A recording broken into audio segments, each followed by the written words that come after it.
કાકીએ મને તેમના રૂમમાં બંધ કરી દીધો.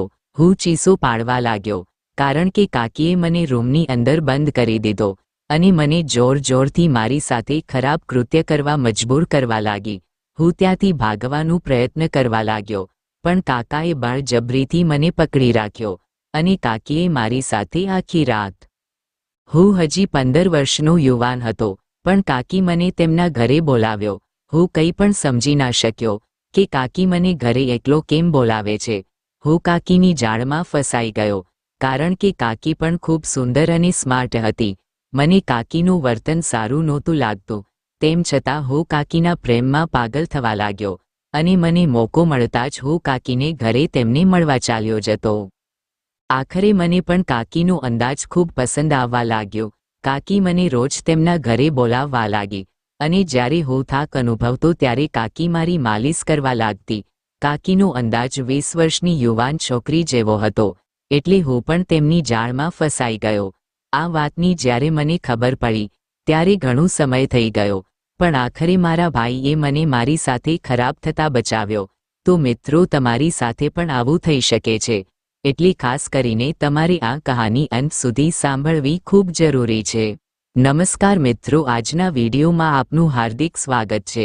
મિત્રો, મારી સાથે એક મહિલાએ એવું કૃત્ય કર્યું કે જે સાંભળી તમારા હોશ ઉડી જશે. મિત્રો, મારું નામ નિખિલ છે. હું મધ્યમ વર્ગીય પરિવારનો છું. અમે ગુજરાતના જામનગર વિસ્તારના ભીડભાડવાળી જગ્યામાં રહેતા હતા, જ્યાં અમે બધાને જાણતા હતા કે અમારી ગલીમાં રહેતા તમામ લોકો સાથે અમારી ખાસ ઓળખાણ હતી. અમે તેમના ઘરે ઘણી વખત જતા હતા. ખાસ કરીને સામેના ઘરની સ્ત્રી મારી માતા સાથે તેની ખૂબ સારી મિત્રતા હતી, તેથી જ હું તેને આંટી કહીને બોલાવતો હતો. એક દિવસ હું મારા કામમાં વ્યસ્ત હતો, ત્યારે મને લાગ્યું કે કોઈ મને જોઈ રહ્યો છે. મેં આસપાસ મોં ફેરવ્યું તો સામે રહેતી 32 વર્ષની આંટી મારી સામે જોઈ રહી હતી. મેં તેની તરફ જોયું અને પછી મારું ધ્યાન બીજી બાજુ ફેરવ્યું. પછી આ મારી રોજિંદી દિનચર્યા બનવા લાગી. જો હું કંઈ પણ કરતો હોત તો તે ચોક્કસપણે મને જોતી. જો હું ઘણી વખત મારા ગેરાજમાં બાઇક ધોતો હતો તો તે મારી સામે જ જોતી રહેતી.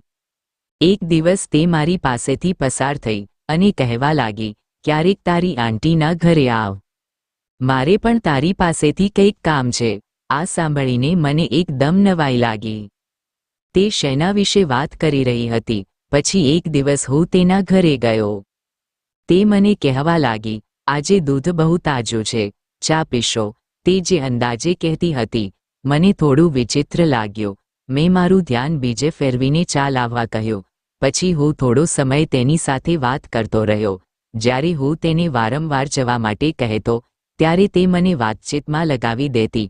આમ કરતાં તે દિવસે તેને મારી એક સંપૂર્ણ કલાક બગાડી નાખી.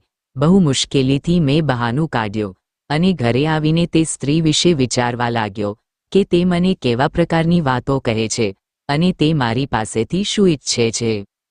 મેં ઘણી વસ્તુઓ નોંધી, પરંતુ હું સમજી શકતો ન હતો કે તે આવી વાતો શા માટે કરી રહી છે. હું તેને આંટી કહેતો હતો અને તે મારી સાથે કેવા પ્રકારની વાતો કરે છે મને કંઈ સમજાયું નહીં, પણ મેં તેના પર વધુ ધ્યાન આપ્યું નહીં અને દરેક વસ્તુની અવગણના કરી. એક દિવસ હું શેરીમાંથી પસાર થતો હતો તો તે આંટીએ મને તેના ઘરે બોલાવ્યો અને કહેવા લાગી, મારે તમારી પાસેથી કામ છે. કામ વિશે સાંભળીને હું તેમની સાથે ચાલવા લાગ્યો. હું અંદર ગયો કે તરત જ તે મારી સાથે ખૂબ જ નિખાલસતાથી વાત કરી રહી હતી. મેં કામ વિશે પૂછ્યું તો તેણે કહ્યું, હમણાં કહું છું. પછી મેં વિચાર્યું કે આ સ્ત્રીનો પતિ ઘણીવાર ઘરે નથી હોતો અને આ સ્ત્રી મોટા ભાગે ઘરે એકલી જ રહે છે. તે દિવસે મને કાકી માટે ખૂબ જ દુઃખ થયું. મેં કહ્યું, હવે મને કામ વિશે જણાવો. તો તેને કહ્યું, પહેલાં તમે ચા પી લો. જ્યારે મેં ફરીથી ના પાડી તો તેણે કહ્યું કે તો પછી તમે દૂધ પીવો. આ સાંભળી હું ના ન પાડી શક્યો અને તે મારા માટે દૂધ લેવા ગઈ. પછી જ્યારે તે મારા માટે દૂધનો ગ્લાસ લાવી ત્યારે તેણે મારા હાથને હળવો સ્પર્શ કર્યો. આ ક્રિયા મને ખૂબ જ અલગ લાગી, પણ પછી મને સમજાયું કે આંટીનો કોઈ બીજો પ્લાન હતો જેની મેં સપનામાં પણ કલ્પના કરી ન હતી. પછી તેને મને કહેવાનું શરૂ કર્યું, આજે તમે યોગ્ય સમયે મને શેરીમાં મળી ગયા. આજે તમારા કાકા ઘરે નથી અને મને તમારી મદદની જરૂર છે. જ્યારે મેં કહ્યું, તમારે મારી સાથે શું કામ છે, તો તે કહેવા લાગી, ઘરમાં કેટલીક વસ્તુઓ પડી છે જે હું ગેલેરીમાં મૂકવા માંગુ છું. ઘરે તમારા કાકા નથી. મેં વિચાર્યું કે હું તમારી મદદ માંગીશ. સ્ટોર રૂમની અંદર ગેલેરી છે. શું તમે મને મદદ કરશો? પહેલાં મને શક થયો, પણ પછી મેં મદદ કરવાનું નક્કી કર્યું. સામાનના નામે 2 નાના એવા કાર્ટૂન હતા જે એટલા ભારે ન હતા અને કોઈપણ સ્ત્રી તેને રાખી શકે. મેં આરામથી કાર્ટૂન ઉપાડ્યા અને રાખી દીધા. પછી હું ઘરે આવી ગયો, પણ મને આશ્ચર્ય થયું કે કોઈપણ સ્ત્રી 4 કિલો વજન ઉપાડી શકે છે. કદાચ કાકીએ મને જાણી જોઈને ઘરે બોલાવ્યો હશે. આમ કરીને તે અવારનવાર મને તેના ઘરે બોલાવતી હતી, પરંતુ બહાના કરી મને ઘરે બોલાવવાનો હેતુ હું સમજી શક્યો ન હતો. મને તેનામાં કોઈ રસ ન હતો. મારી અને તેની વચ્ચે ઉંમરમાં ઘણો તફાવત હતો, પણ ખબર નહીં તેને મારામાં શું રસ હતો. તે મને જોતી જ રહેતી. એક દિવસ હું કામ પરથી ઘરે આવ્યો ત્યારે ઘરનો દરવાજો બંધ હતો. મામાના ઘરે કોઈ ઇમરજન્સી હતી, તેથી પરિવારના બધા સભ્યો ત્યાં ગયા અને ઘરની ચાવી સામે કાકીને આપી ગયા. મેં ઘરનો દરવાજો ખખડાવ્યો કે તરત જ આંટી તેમના ઘરની બહાર આવી અને કહેવા લાગ્યા, થોડીવાર અમારા ઘરે આવો, તમારી માએ મને ચાવી આપી છે. મેં ચાવી માંગી તો આંટીએ મને કહેવાનું શરૂ કર્યું, તમે ઘરે એકલા જઈ શું કરશો? અહીં મારા ઘરે આવો. હું પણ ઘરે એકલી છું. જ્યારે તે આવે ત્યારે જજો. આંટીએ 2-3 વાર મને બોલાવ્યો, તેથી મેં તેમની વિનંતી સ્વીકારી અને તેમના ઘરમાં પ્રવેશ કર્યો. અંદર આવતા જ તેને મને પાણીનો ગ્લાસ આપ્યો. પછી તેને મને કહ્યું કે આજે તમે ખૂબ જ થાક અનુભવો છો. તેણે તરત જ મારી બેગ પકડીને બાજુમાં મૂકી દીધી. આંટી મારી પાસે આવી, જાણે કે હું તેના માટે કોઈ ખાસ છું. એક મહિલા જ્યારે તેનો પતિ આવે છે ત્યારે આવા કામો કરે છે. પરંતુ મને ખબર નથી કે તે મને આટલું મહત્વ કેમ આપી રહી હતી. પછી થોડા સમય પછી મારી સામે ભોજન મૂકવામાં આવ્યો. મેં ઘડિયાળમાં સમય જોયો તો 10 વાગ્યા હતા. મેં ભોજન લીધું અને ખાધું. મને આંટીની સ્ટાઇલ બહુ ગમવા લાગી. આ પહેલાં મને ખબર ન હતી કે પડોશીઓ ખૂબ સરસ હોય છે. જમતી વખતે કાકી મારી સામે બેઠા. જમતી વખતે મારું ધ્યાન વારંવાર તેની તરફ જતું હતું અને તે પણ મારી સામે જોઈ રહી હતી. પછી આંટી મને કહેવા લાગ્યા કે તારા પરિવારના સભ્યો હજુ આવ્યા નથી, તો આજની રાત મારી સાથે જ રહો. હું તમારી સંપૂર્ણ સંભાળ રાખીશ. આંટીનો દરેક શબ્દ મારા માટે જાદુ જેવો હતો. તે એક રીતે મારી સંભાળ રાખતી હતી. જ્યારે હું આ બધું વિચારી રહ્યો હતો, કાકી મારી નજીક આવ્યા અને તેમના હાથ વડે મારા માથાની માલિશ કરવા લાગ્યા. કહેવા લાગ્યા, આજે તમે બહુ મોડા આવ્યા છો અને તમે ખૂબ જ થાકેલા લાગો છો. હું તમારા માથાની માલિશ કરીશ. મારા પરિવારનો કોઈ પત્તો ન હતો. કદાચ તે આજે ઘરે આવવાના ન હતા અને કાકી પણ આજે ઘરે એકલા હતા. શરૂઆતમાં તે મને યોગ્ય ન લાગ્યું. મેં વિચાર્યું કે મારે આ વસ્તુનો કોઈ ખોટો ફાયદો ન ઉઠાવવો જોઈએ. મારે મારા ઘરે જવું જોઈએ. પણ પછી મને થયું કે અમારું ઘર બરાબર સામે છે. હું આજની રાત અહીં જ રહીશ. હું વહેલી સવારે મારા ઘરે જઈશ. આંટીએ મારા માથા પર આંગળીઓ ફેરવવાનું શરૂ કર્યું. મને લાગ્યું કે તે મને મદદ કરી રહી છે. મારી આંખોમાં ઊંઘ આવી ગઈ. આંટીએ મને તેના બેડરૂમમાં સૂવાનું કહ્યું. આ રીતે હું તેના રૂમમાં સૂઈ ગયો. મેં બીજો કોઈ સવાલ ન કર્યો અને પછી તરત જ તેના બેડરૂમમાં જઈને સૂઈ ગયો. સવારે આંખ ખોલી તો પગ નીચેથી જમીન નીકળી ગઈ. મેં કાકીના ઘરનો દરવાજો ખોલ્યો અને તરત જ મારા ઘરની અંદર ગયો. થોડી વાર બાદ પરિવારના સભ્યો પણ ત્યાં આવ્યા હતા. મેં તેને પૂછ્યું કે તમે ક્યાં રહી ગયા હતા? પછી તેણે મને કહેવાનું શરૂ કર્યું કે કામ જ એવું હતું, તેથી અમારે ત્યાં જ રહેવું પડ્યું. પછી તેણે મને આંટી વિશે પૂછ્યું કે શું તમે તેની પાસેથી ચાવી લીધી? મેં એક બહાનું કાઢ્યું અને તેમને કહ્યું પણ નહીં કે હું તેમના ઘરે રાત રોકાઈ ગયો હતો. પછી મેં વિચારવાનું શરૂ કર્યું કે હું કેવી રીતે આંટીના ઘરે આટલી બેધ્યાનપણે સૂઈ ગયો હતો. મારે આંટીના રૂમમાં રહેવાની શું જરૂર હતી? મારી સાથે જે બન્યું તે વિશે મારા મનમાં ઘણા બધા પ્રશ્નો હતા. આંટીએ મને જે ખોરાક ખવડાવ્યો તે પછી હું તરત જ સૂઈ ગયો. કદાચ તેણે મારી ઊંઘમાં મારી સાથે કંઈક ખોટું કર્યું હશે. બીજા દિવસે જ્યારે હું કામ પર ગયો તો આંટીના શબ્દો આખો દિવસ મારા મગજમાં રહ્યા. મારા હૃદયમાં એક આકર્ષણ જન્મ્યું. મને આંટી સાથે વાત કરવાનું મન થયું.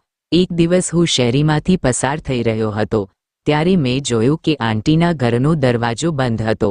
જ્યારે પણ હું શેરીમાંથી પસાર થતો ત્યારે આંટી મારી સામે જોતા હતા, પરંતુ આજે તે ત્યાં હાજર ન હતા.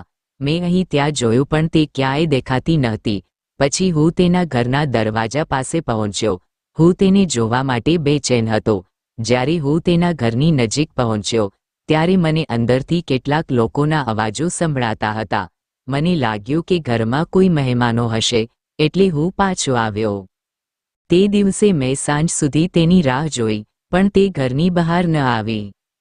હું ઘરમાં પ્રવેશવાનો હતો ત્યારે મેં મારા ભાઈને જોયો. મારો ભાઈ પણ શેરીમાંથી આવતો હતો.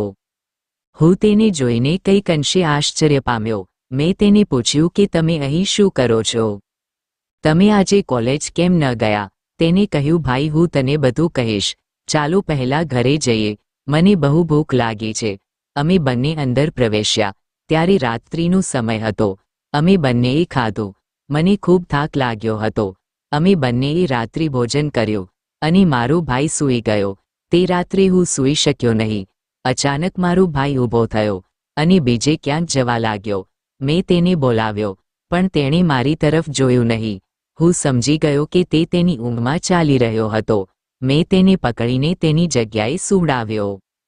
બીજે દિવસે મેં નક્કી કર્યું કે ગમે તે થાય હું ચોક્કસ આંટીને મળીશ, કારણ કે તેમને મળ્યા વિના મને શાંતિ નહીં મળે. એક દિવસ હું ઘરમાંથી નીકળી રહ્યો હતો ત્યારે આંટીએ મને બોલાવ્યો અને કહ્યું, મને તમારી પાસેથી થોડી મદદની જરૂર છે. તમે મારી સાથે આવશો? મેં વિચાર્યા વિના હા કહી દીધી. આંટીએ કહ્યું કે મારે તારી સાથે થોડો સમય બહાર જવો છે. મેં કહ્યું ઠીક છે. પછી તેણે મને તૈયાર થવાનું કહ્યું. થોડીવાર પછી આંટી તૈયાર થઈને આવ્યા. કાકી મારી પાછળ બાઇક પર બેઠા અને અમે થોડી વારમાં ત્યાંથી નીકળી ગયા. થોડીવાર પછી હું તેના કહેવા પર તે જગ્યાએ પહોંચ્યો. મેં આંટીને પૂછ્યું કે અહીં તમે મને કેમ લાવ્યા? તો તેને કહેવાનું શરૂ કર્યું કે મારી અહીં થોડી જમીન છે. અને પછી તે મને કહેવા લાગી કે મારી એક મિત્રનો અહીં ફ્લેટ છે, મારે તેને મળવું છે. શેરીના એક ખૂણામાં એક ફ્લેટ હતો. કાકીએ ફ્લેટમાં પ્રવેશી અને હું પણ અંદર ગયો. ત્યાં અંદર કેટલાક રૂમ હતા. આંટીએ રૂમનો દરવાજો ખોલ્યો તો અંદર માત્ર એક પલંગ પડેલો હતો. આંટી જઈને પલંગ પર બેસી ગયા. રૂમની હાલત જોઈને લાગતું હતું કે અહીં કોઈ નથી આવતું. પછી હું પણ આંટી સાથે બેઠો. હું તેની પાસે બેઠો હતો ત્યારે 4-5 લોકો રૂમમાં પ્રવેશ્યા. જેમને જોઈને હું ડરી ગયો. તેમાંથી એક પાસે કેમેરો પણ હતો અને રૂમની અંદર એક મોટી લાઇટ થઈ ગઈ હતી. મેં આંટીને પૂછ્યું કે આ શું છે, પણ તે કંઈ બોલી નહીં. અને પછી એક સ્ત્રી આવી. તે મારી પાસે આવીને બેસી ગઈ. આંટી એક બાજુ બેઠી હતી અને બીજી બાજુ એક સ્ત્રી બેઠી હતી. મેં પૂછ્યું, આ બધું શું ચાલે છે? એક માણસે કહ્યું, તમે ગમે તે કરો પણ હવે તમારો અવાજ આ રૂમમાંથી બહાર નહીં આવે. પછી મને સમજાયું કે મારી સાથે કંઈક ખરાબ થવાનું છે. તેમાંથી એક માણસે બોલવાનું શરૂ કર્યું, જો તમે તમારા જીવનને પ્રેમ કરો છો તો તમારે અમે જે કહીએ છીએ તે કરવું પડશે. હું સમજી ગયો કે હું મોટી મુશ્કેલીમાં ફસાઈ ગયો છું. ત્યારબાદ તે બંને મહિલાઓ મારી નજીક આવવાનો પ્રયાસ કરતી હતી. હું સમજી ગયો કે મને ફસાવવાનો પ્રયાસ થઈ રહ્યો છે. પણ થોડીવાર પછી કોઈએ દરવાજો ખખડાવ્યો. દરવાજો ન ખુલ્યો તો બહારથી દરવાજો તોડીને પોલીસ અંદર પ્રવેશી હતી. પોલીસને જોઈને મને રાહત થઈ પણ બધા ડરી ગયા. પોલીસે તે બધાની ધરપકડ કરી હતી અને આ બધું મારા ભાઈના કારણે થયું. જ્યારે પણ હું ઘરની બહાર નીકળતો ત્યારે મારો ભાઈ મારા પર નજર રાખતો હતો. પછી તેણે મને કહેવાનું શરૂ કર્યું કે તે લાંબા સમયથી આ મહિલા પર ધ્યાન રાખી રહ્યો હતો કે આ મહિલાના ઘરે અન્ય પુરુષો આવી રહ્યા છે, જેમને તેને પહેલાં પણ જોયા હતા. પરંતુ તે સમયે તે શંકાના આધારે કંઈ કરી શક્યો ન હતો. પણ જ્યારે હું આંટી સાથે બહાર જતો હતો ત્યારે તે મારી પાછળ આવી ગયો હતો અને જ્યારે 4 પુરુષો અને એક સ્ત્રી અમારી પાછળ પ્રવેશ્યા ત્યારે તેને તરત જ પોલીસને બોલાવી, કારણ કે તે જાણતો હતો કે કંઈક ખોટું થવાનું છે. આ આંટી ખોટી સ્ત્રી છે અને આંટીનો પતિ પણ ખોટો માણસ હતો. આખો દિવસ તે ઘરની બહાર રહેતો અને તે આવા કામોમાં વ્યસ્ત હતો. પરંતુ અમને આજ સુધી ખબર નહોતી કે સામેના ઘરે શું ચાલી રહ્યું છે. તપાસ બાદ કાકીને 10 વર્ષની જેલની સજા થઈ હતી. તેને મારી પહેલા ઘણા છોકરાઓને ફસાવ્યા હતા. તેઓ મને પણ લૂંટવા માંગતા હતા. તેઓ મારો વિડીયો બનાવીને મને બ્લેકમેલ કરવા માંગતા હતા અને મારી પાસેથી અઢળક પૈસા પડાવી લેવા માંગતા હતા. પણ મારા ભાઈની બુદ્ધિને કારણે હું બચી ગયો અને તે સવારે જ્યારે હું રૂમમાંથી નીકળ્યો ત્યારે કાકી તેના પતિ સાથે વાત કરી રહી હતી અને તેને મને ઈશારો કરી ઘરેથી જવાનું કહ્યું, જેથી તેનો પતિ અમારા પર શક ન કરે. અને તેના ડરના કારણે હું છુપાઈને ભાગી ગયો કે જેથી તેના પતિને ખબર ન પડે કે હું રાત તેના ઘરે રોકાયો છું. પણ મને ખબર ન હતી કે આ બધો તે પતિ પત્નીનો પ્લાન છે. તો દર્શક મિત્રો, આપ સૌને વિનંતી છે કે આવી કોઈ પણ મહિલાની જાળમાં ફસાશો નહીં. જો કોઈ સ્ત્રી તમને તેના ઘરે આમંત્રણ આપે છે તો પછી તમારે વિચાર વિના તેના ઘરમાં જવું નહીં. આમ તો દરેક સ્ત્રી ખરાબ નથી હોતી, પરંતુ તેમ છતાં કોઈ ઘરમાં એકલા પ્રવેશવું નહીં. તમારી સાથે કંઈ પણ થઈ શકે છે. મિત્રો, આ હતી આજની વાર્તા. આ વાર્તા વિશે તમારો શું અભિપ્રાય હતો? આ વાત કોમેન્ટ બોક્સમાં જરૂર જણાવજો. તમને વાર્તા પસંદ આવી હોય તો વિડિયો લાઇક કરો અને ચેનલને સબસ્ક્રાઇબ કરો જેથી આગલી અપડેટ સૌ પ્રથમ તમને મળે. તો મિત્રો, ફરી મળીશું એક નવા વિડિયો સાથે. ત્યાં સુધી બધા દર્શક મિત્રોને જય માતાજી, જય દ્વારકાધીશ.